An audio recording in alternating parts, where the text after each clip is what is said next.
સુરતનો ડુમસ બીચ દિવસે અહીં લોકો પિકનિક મનાવે છે, પણ સૂરજ આથમતા જ અહીંનો નજારો બદલાઈ જાય છે. શું તમે જાણો છો કે આ બીચની રેતી કાળી કેમ છે? વર્ષો પહેલા અહીં હિન્દુઓ માટે સ્મશાન હતું. હજારો દેહોની રાખ આ રેતીમાં ભળી ગઈ છે. આજે પણ જ્યારે પવન ફૂંકાય છે, ત્યારે એ રાખમાં છુપાયેલા આત્માઓ જાગી ઉઠે છે. ઘણા પ્રવાસીઓએ અનુભવ્યું છે કે જ્યારે તેઓ બીચ પર એકલા ચાલતા હોય, ત્યારે તેમને પાછળથી કોઈનો ગણગણાટ સંભળાય છે, જાણે સેંકડો લોકો એકસાથે વાતો કરી રહ્યા હોય. પણ જ્યારે તમે પાછળ ફરો છો, તો ત્યાં કોઈ નથી હોતું. માત્ર રેતી પર તાજા પડેલા પગલાં દેખાય છે, જે તમારી તરફ જ આવી રહ્યા હોય છે. સ્થાનિક લોકો કહે છે કે રાત્રે 12 વાગ્યા પછી ડુમસના કૂતરાઓ અજીબ રીતે રડે છે. તેઓ દરિયામાંથી બહાર આવતા એ અદૃશ્ય મહેમાનોને જોઈ શકે છે. જો તમે રાત્રે ત્યાં હો અને અચાનક તમને ઠંડીનો ઝટકો લાગે, તો સમજી લેજો કે કોઈ આત્મા તમારી આરપાર નીકળી ગયો છે.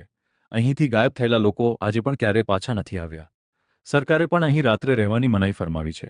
વીકેએમ મિસ્ટીરિયસ સ્ટોરીઝના માધ્યમથી હું તમને એટલું જ કહીશ: ડુમસ બીચની સુંદરતા પર ન જતા, તેના અંધકારમાં છુપાયેલા રહસ્યથી બચજો. જો તમે ક્યારેય અહીં કોઈ અજીબ ઘટના અનુભવી હોય, તો કોમેન્ટમાં જણાવો. અને યાદ રાખજો, ડુમસમાં ક્યારેય પાછળ વળીને ન જોતા.